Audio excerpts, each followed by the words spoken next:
começar pedindo assim para tu se apresentar, né, a tua maneira, quem é o Marcelo Reck.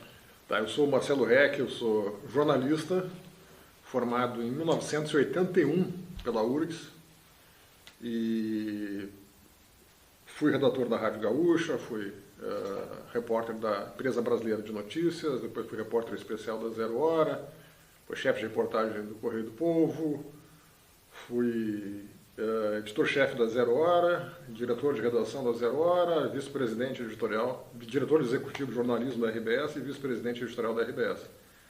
Hoje eu presido a Associação Nacional de Jornais, já fui presidente do Fórum Mundial de Editores, tenho uma carreira que combinou, digamos, a atividade de reportagem, sempre foi o centro da minha atividade, com a de dirigente de redação e agora dirigente de entidades.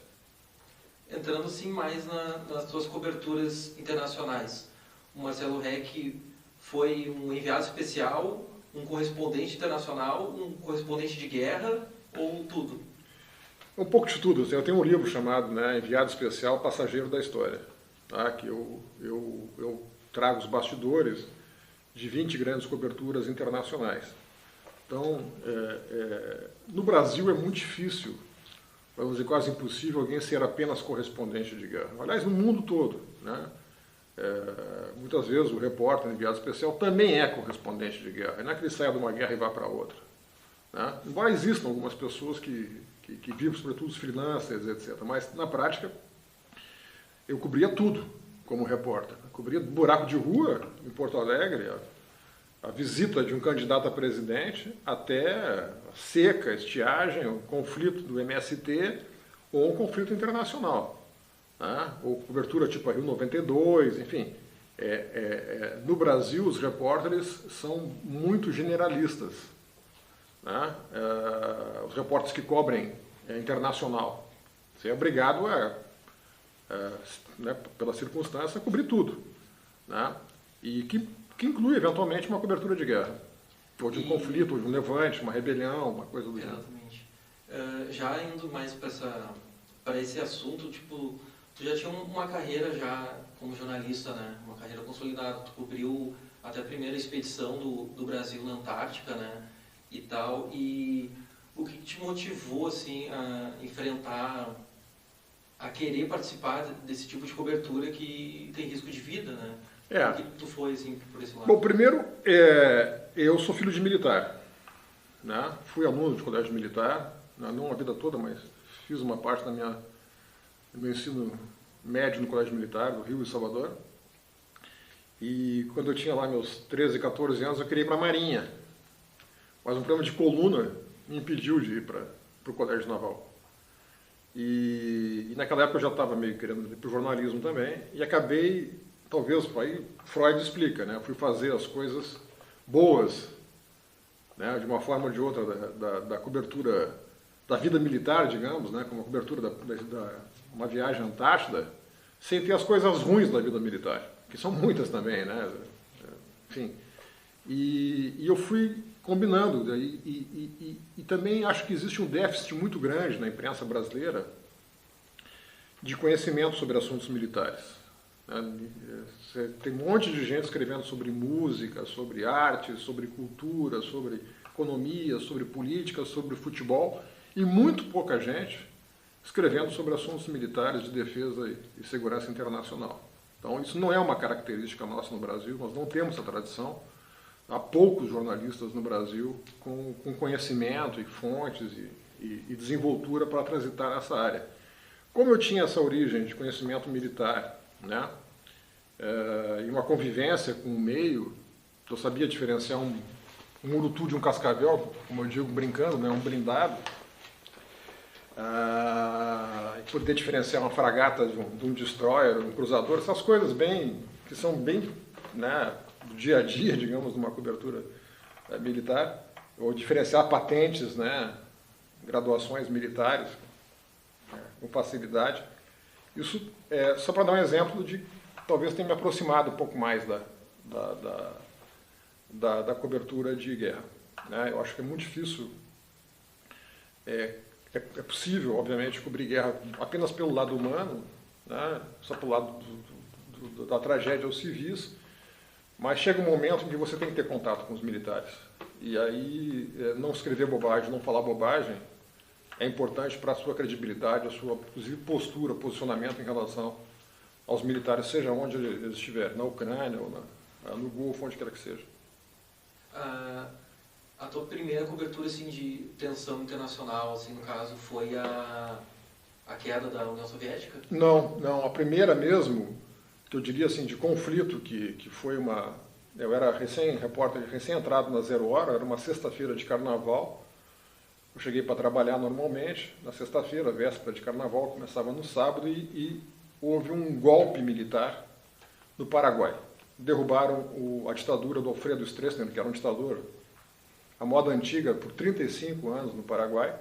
Um outro general da curriola dele derrubou, chamado Andrés Rodrigues, derrubou o Stroessner, e não derrubou apenas de bater na porta e sair. Foi um conflito, houve uma guerra em Assunção, morreu muita gente, assim, mais de 100 pessoas em Assunção, com tanques na rua, blindados, tiroteio, canhões, etc.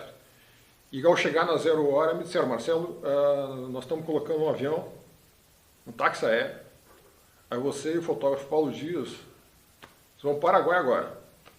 Eu não fui nem passei em casa pegar nada, eu saí com a roupa do corpo, passei só no arquivo que tinha da Zero Hora, recolhi um material lá, umas cópias, para o que era o Paraguai, entendeu? Saber quem era o presidente. Mas em nenhum momento tu hesitou? Nenhum, eu fiquei feliz da vida, saí saltando de alegria, né? Liguei para casa e digo: olha, estou indo para o Paraguai, meu carnaval vai ser no Paraguai. E aí o avião, um táxi aéreo, decolamos do Salgado Filho aqui, acho que umas 6 da tarde, mais ou menos, e chegamos perto das 7, 8 da noite, 9 da noite, a Assunção, o aeroporto estava com as luzes desligadas, ligaram as luzes para a gente pousar, e eu cheguei, era quase 10 horas que a gente saiu, sempre pela esteira de bagagem, não tinha nada, o aeroporto estava fechado.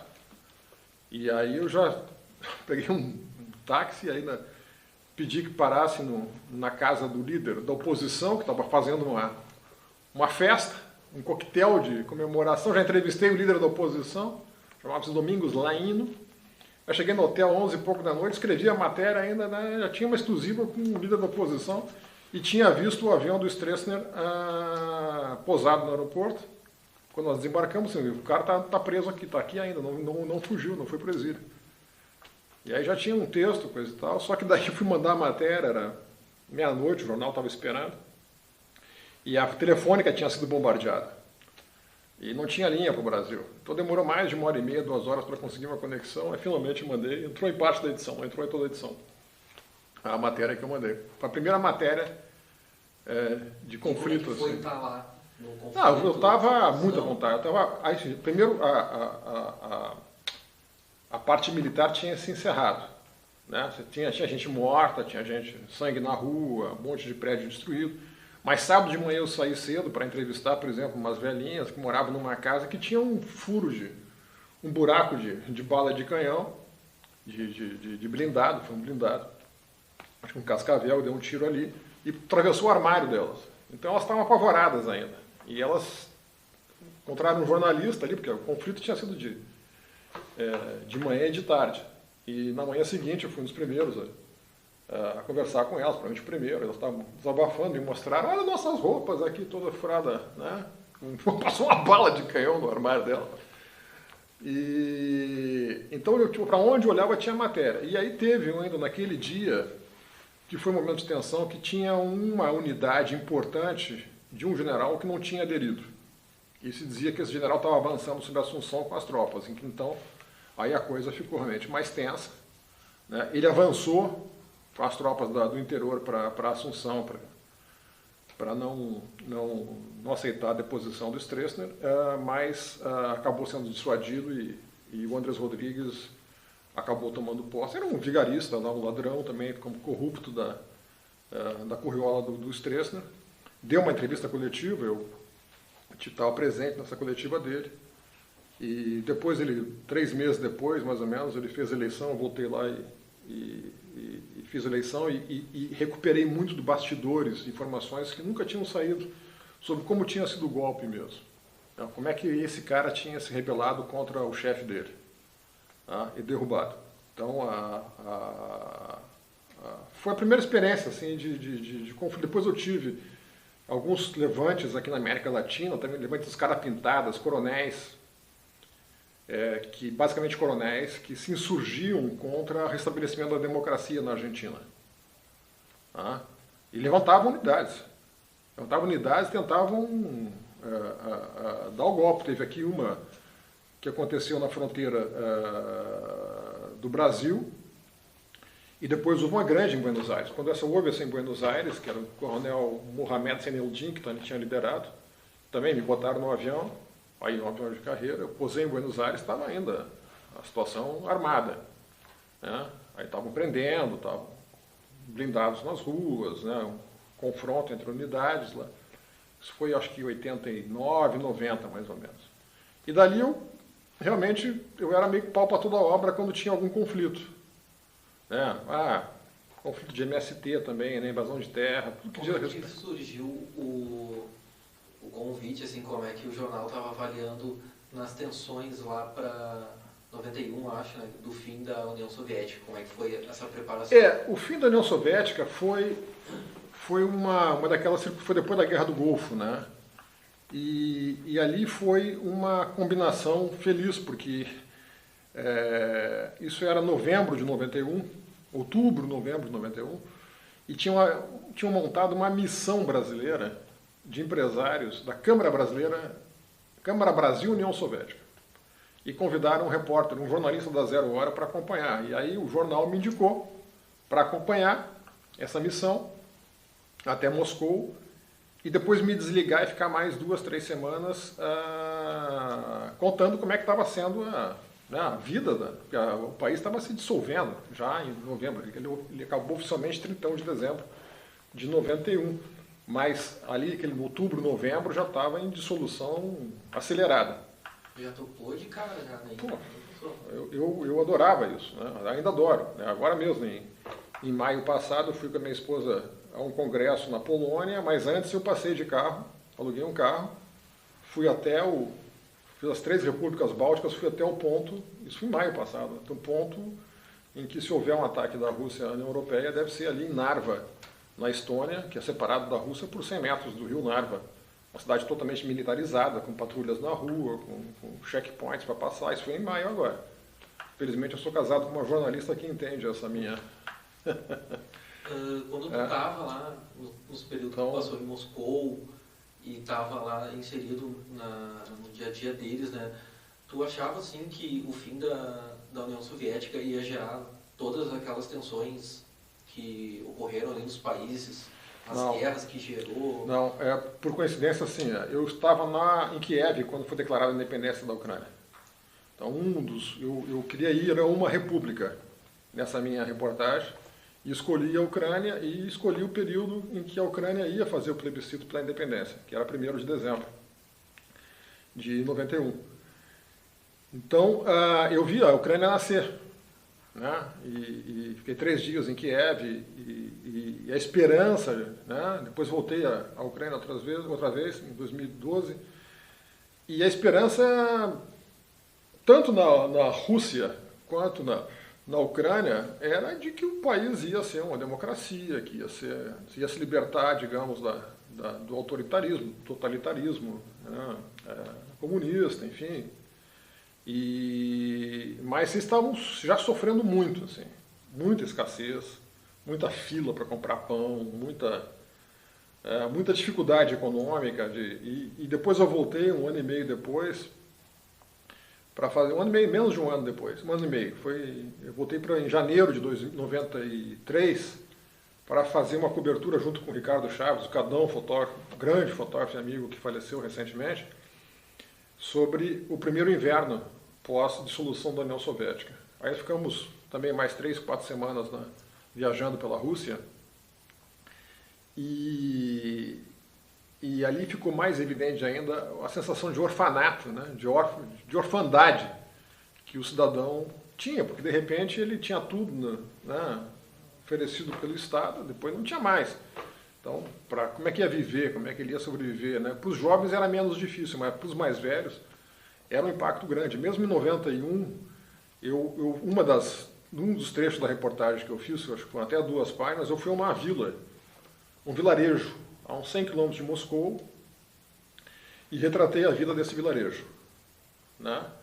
Porque ali era a verdadeira Rússia, não é a Praça Vermelha, né? A Rússia, o coração da Rússia está nos seus vilarejos, nas suas cidades, né? E ali eu via como as pessoas comuns estavam apavoradas e inseguras sobre o que queria acontecer no seu futuro, né? Porque era toda uma vida programada que de repente estava desabando.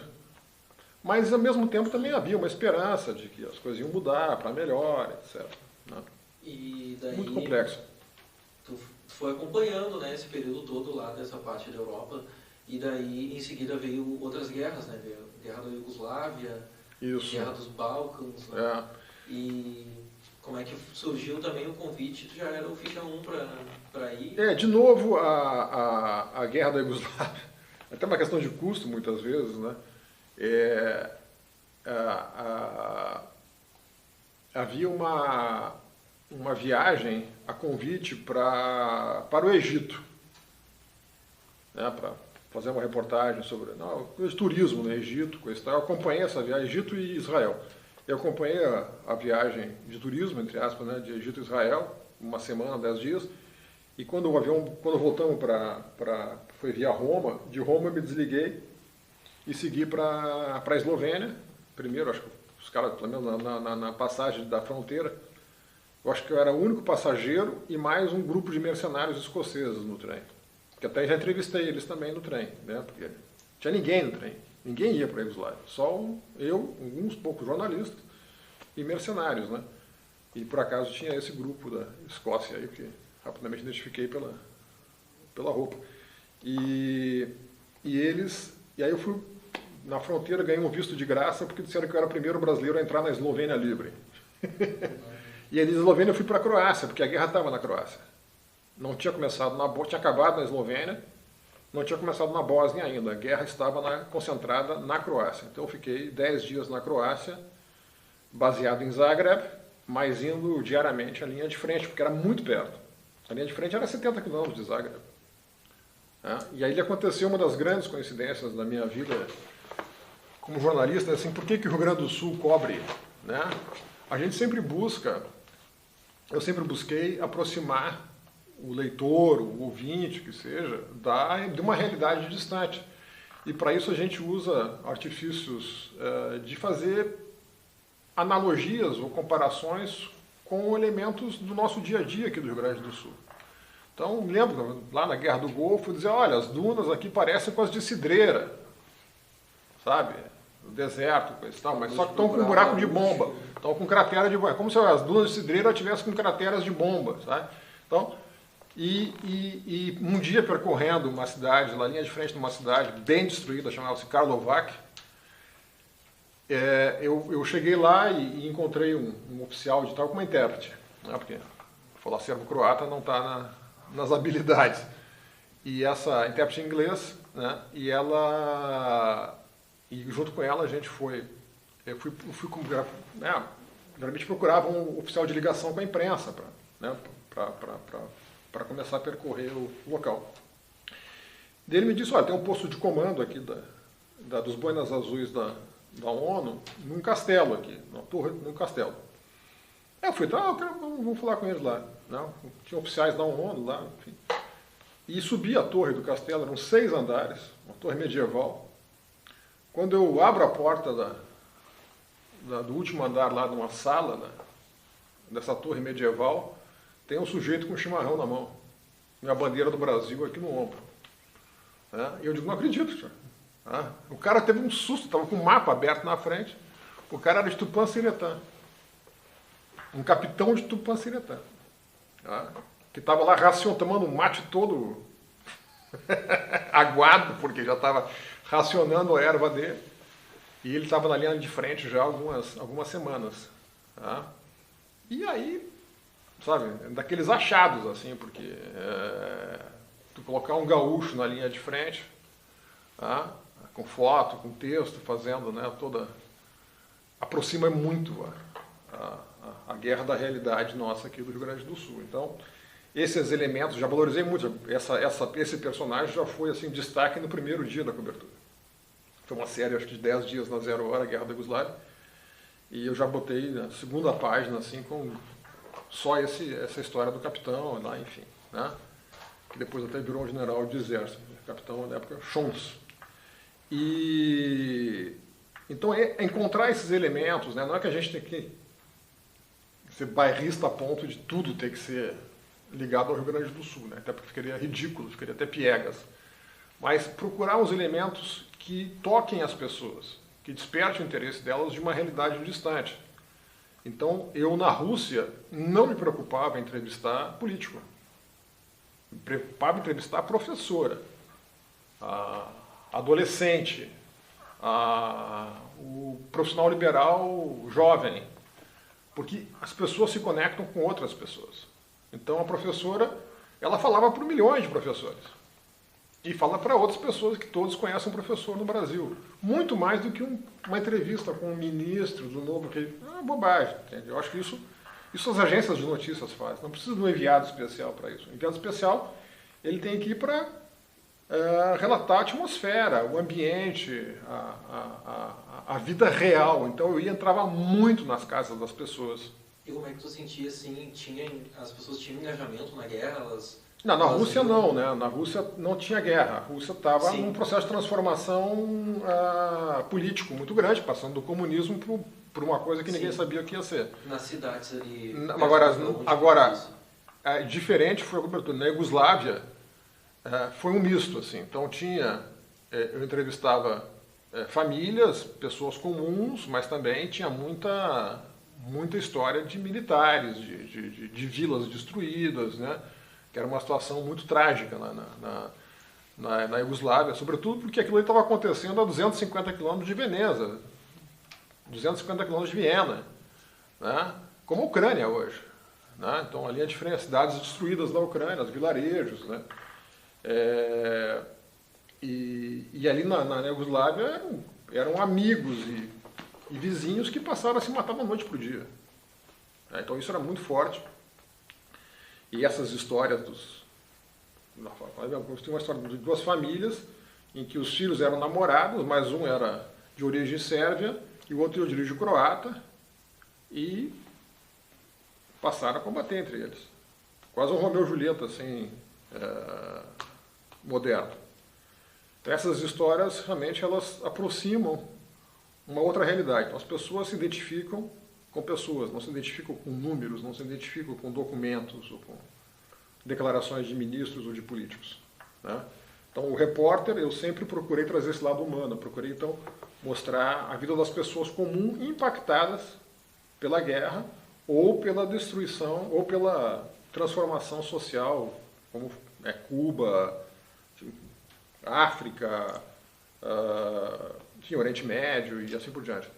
América Latina, né? Como foi o caso das velhinhas que eu contei do armário lá, né? Então, assim, contar o golpe pelo olhar das velhinhas que moravam sozinhas numa casa que uma bala de canhão atravessou a parede e o armário delas. Existia, por parte dos exércitos, alguma restrição assim a falar com a população no local? Na Arábia Saudita, na Guerra do Golfo, os acessos eram meio limitados. Então, assim, não havia restrição. Então, eu fiquei na Guerra do Golfo, talvez tenha sido a cobertura mais extensa, que eu fiquei 55 dias no Oriente Médio. Primeiro eu fiquei na Jordânia, uns 30 e poucos dias, aí eu ia muito à fronteira do Iraque. Ia poucos quilômetros para poder conversar com pessoas que estavam saindo do Iraque, principalmente refugiados, africanos, enfim, de outros países, que fugiam e traziam informações de dentro do Iraque. O que estava acontecendo, porque o país estava sendo bombardeado dia e noite, você tinha poucos jornalistas ocidentais, tinha 2 ou 3 em Bagdá. O Peter Arnett, da CNN, mais um outro do jornal do País da Espanha. Então, não se tinha informação do que estava acontecendo no Iraque. Então, eu ia muito e colhia essa primeira, conversar com pessoas comuns, ou ia nos acampamentos de refugiados e conversava com eles. Não havia uma restrição, ou então conversava com a população árabe, né, na Jordânia. Nunca tive assim não pode falar. O que aconteceu depois é que havia restrição na Arábia Saudita para se chegar à linha de frente, porque eles faziam pool, que pool é uma seleção de jornalistas que vai e esses escrevem, digamos, e apuram e depois compartilham com outros que ficaram atrás. Né?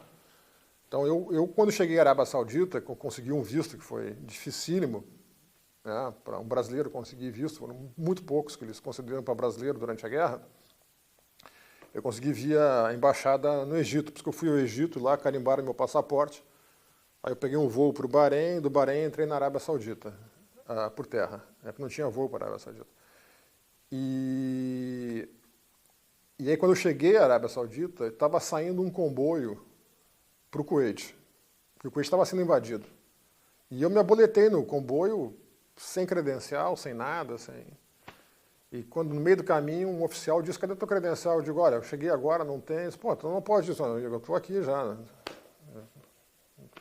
Daqui nem o quinto exército me tira mais daqui agora. Isso um major kuwaitiano. Então vai junto.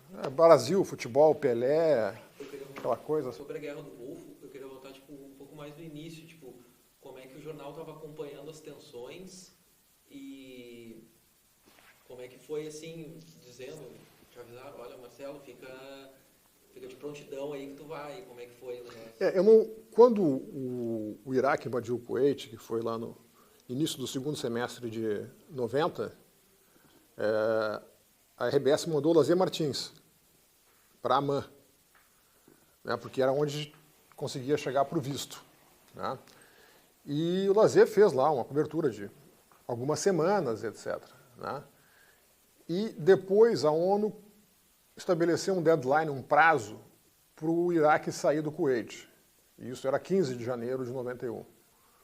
E as forças da coalizão internacional foram se armando em volta do Iraque, né, principalmente no território da Arábia Saudita, para colocar em prática a resolução da ONU, digamos assim. Então todo mundo sabia que a data da guerra ia começar dia 15 de janeiro. Né? Então, lá em dezembro, o jornal, né, me disse, olha, o Lazer já tinha voltado, você vai cobrir a guerra. Eu fiquei muito feliz com essa escolha e me preparei bastante. Assim, então eu li muito, estudei bastante, né, tudo que era possível naquela época, sem internet. E embarquei lá pelo dia 11, 12 de janeiro para Londres. De Londres eu fui para Amman e eu estava em Amman quando começou a guerra. Né? E era uma coisa engraçada, porque falava-se, né, que uma hipótese que o Saddam Hussein tinha armas nucleares e que se ele fosse atacado, usaria essas armas contra Israel. E Amman fica a 35, 40 quilômetros da fronteira de Israel. E eu tinha um quarto que era um janelão que dava para Israel. Né? Então, na hora que começou a guerra, eu estava na Rádio Gaúcha e eu sempre olhando para a janela para ver se ia haver um cogumelo nuclear. Hoje parece absurdo, mas naquela época era uma situação possível de ser pensada, porque essa era uma hipótese que existia. Depois se comprovou que ele não tinha armas nucleares nem nada. Atacou Israel várias vezes com os mísseis convencionais, chamados Scud. E aí, aí foi uma cobertura muito intensa, né, para a Rádio Gaúcha, para a Zero Hora e a televisão também. De tudo assim que tu viu nas tuas coberturas internacionais de guerras e conflitos, qual é a tua lembrança assim, mais marcante? Eu acho que o que mais me abalou foi a cobertura da Iugoslávia. Tá?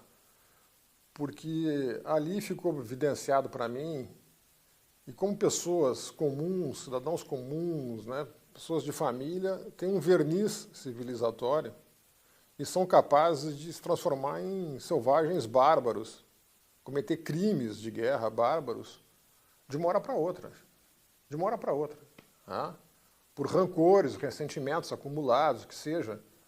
Né? Então, isso, né, a Iugoslávia não é um país, era, né, e ainda é um país de classe média, pessoas educadas, muita gente de nível superior, profissionais liberais, e que passaram a se matar, de uma hora para outra. Né?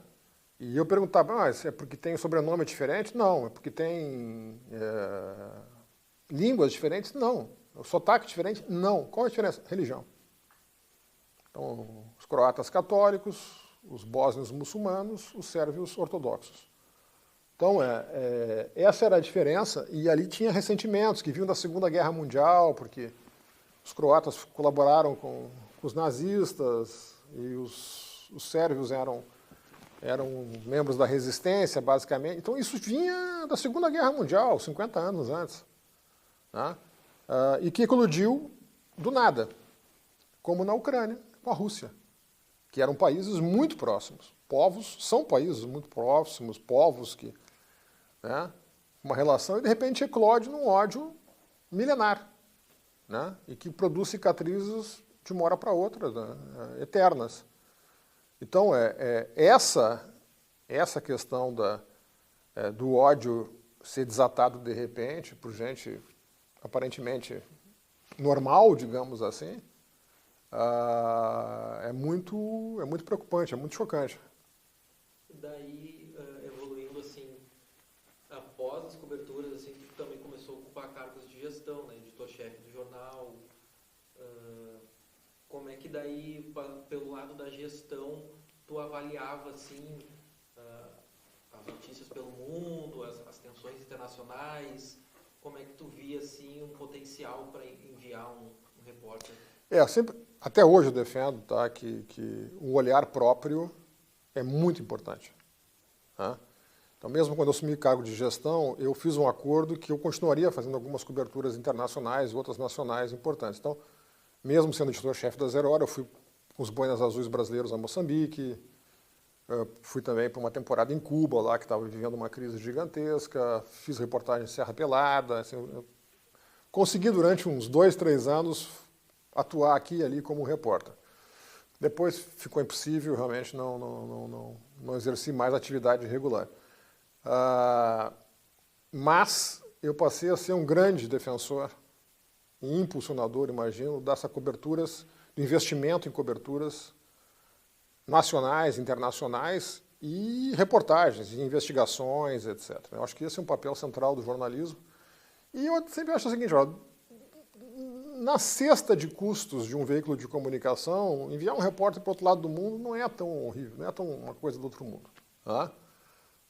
E tem um benefício, digamos, muito grande na relação do veículo com o público. Porque aquele repórter, sobretudo aqui do Rio Grande do Sul, identificado no Rio Grande do Sul, que está representando os olhares, os ouvidos de milhões de pessoas que...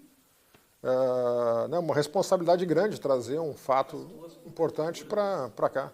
As tuas coberturas internacionais, assim, como correspondente, tu sente que mudaram a tua carreira? Sem dúvida, eu acho que sim. Eu acho que... Bom, primeiro, a primeira expedição do Brasil Antártica, eu era muito jovem, né, 22 anos, ela foi muito impactante, ela teve uma grande visibilidade no Brasil. Então, quando eu já voltei da Antártica, assim, eu não tinha ideia, mas me entregaram uma caixa de reportagens publicadas no Brasil inteiro, né? E ali eu acho que foi um cartão de visitas relevante, né? Mas eu acho que foi um acumulado de coisas, né? Não cobri, por exemplo, a Guerra das Malvinas. Eu era redator da Rádio Gaúcha, adoraria ter feito a cobertura da Guerra das Malvinas. Eu fiquei 2 meses e meio escrevendo de manhã, de tarde, de noite sobre Guerra das Malvinas na Rádio Gaúcha. Assim, praticamente, eu quero escrever sobre... Eu acompanhei no detalhe pelas agências de notícias, escrevia, né? Mas não fui enviado, né? Porque eu era redator da Rádio Gaúcha. Então, quando surgiram as oportunidades, assim, nunca me voluntariei, mas sempre dei sinais, eu acho, de que eu gostava de assuntos... de cobrir, não digo guerra, mas assim, situações tensas. Nunca deu medo, assim, tipo, pô, eu tô aqui na Croácia, numa guerra sanitária? Muito. Quem disser que não tem medo, está mentindo. Muitas vezes. Eu, na Croácia, quando eu estava lá, já tinham matado 55 jornalistas em menos de 5 meses de guerra. Inclusive, eu comprei um moletom lá, que eu nunca usei lá, mas trouxe como souvenir, que é Don't Shoot Press, não atire imprensa, mas se usasse aquilo como identificação de imprensa, provavelmente eu levaria um tiro, porque a cabeça do jornalista valia $5.000, porque os cérebros estavam matando os jornalistas, né? Direcionando os ataques a jornalistas. Então eu tinha morrido 55, morreu tanto jornalista em 5 meses de guerra como quase em toda a guerra do Vietnã. Né? Era muito perigoso. E aí eu fiz uma promessa, que se eu saísse vivo, eu ia caminhar da estação central de trem lá de Roma Termini até o Vaticano e de volta. Né? Aí fui. Fiz isso, cheguei com o pé todo inchado de volta a pegar o avião. Agora, na Guerra do Golfo também, né? Eram situações... A tensão é permanente, mas isso vale para todo mundo que está num ambiente de... Se disser que não, é um irresponsável ou é um maluco. Está numa situação que é explosiva por natureza. Aí, trazendo assim já agora para nós... Agora tem uma coisa que só permite, que eu sempre disse, né, e disse muito para o Rodrigo Lopes isso também, né, que depois eu estimulei muito o Rodrigo às coberturas, o Treze e outros colegas que também têm larga experiência de cobertura de conflito. Uma coisa que eu nunca abri mão é que a tomada de decisão em campo é do repórter. Era minha, nunca de alguém em Porto Alegre. E como eu sempre defendi e protegi os repórteres, que a decisão de entrar ou sair de um território sempre é do repórter. E como entrar e quando entrar. Se é que vai entrar. Então, porque ninguém... você tem que ir lá. Não. Não pode ter pressão da redação. Essa decisão ele tem que tomar à luz das circunstâncias que ele está observando. Na conversa com colegas, com pessoas locais, né, para avaliar o grau de risco que ele tem para avançar no território. Foi assim na Líbia, né, com o Rodrigo Tuntrese, que era uma situação muito tensa também, e muitos outros lugares. Né, guerra no Líbano, outras coisas. Aí, trazendo assim para a nossa atualidade, tu até comentou da ONU, né, que tu participou de missões, né, que a ONU foi e tal, os boinas azuis. Assim, a imprensa, né, eu vejo muito avalia assim a ONU como que a ONU era muito grandiosa, né, fazia as missões de paz por um tempo foram um sucesso, e hoje em dia a ONU não tem mais força. A ONU não consegue parar a morte de civis em Gaza, a ONU não consegue... Sudão, a ONU não consegue pôr um fim na guerra da Rússia-Ucrânia, que leva um tempão. Como é que tu acha assim, que se tem uma solução, ou como que a ONU acabou se perdendo aí a força pelos políticos? Essa é uma grande questão, eu não tenho uma resposta objetiva, mas primeiro para ter a presença da ONU tem que ter a vontade de ambos. Né? Que seria o ideal. Entra uma força de paz da ONU, separa as partes em conflito e congela. Né? Porque a Guerra da Coreia ela não encerrou até hoje. Ela está congelada com uma força de paz da ONU, ali na área desmilitarizada. Né? No Chipre tem força de paz, no Líbano tem força de paz. Né? Então, em várias partes do mundo, a ONU ela congela o conflito, ou congelava o conflito. Hoje, o que a gente vê é uma radicalização ainda maior desses conflitos, com a falta de vontade de pelo menos uma das partes de aceitar. Vou ficar no caso da Ucrânia, o Putin não quer ouvir falar de uma tropa internacional na Ucrânia. Por quê? Porque ele está vendo que está conseguindo avançar. Idem em Gaza. Então, por parte do Netanyahu, né? Então, tem que haver uma pressão e uma retomada do prestígio por parte das grandes potências. Tá? E nós não estamos vendo isso, ao contrário. Tá? Porque as grandes potências estão fazendo guerras ou ameaçando guerras de conquista.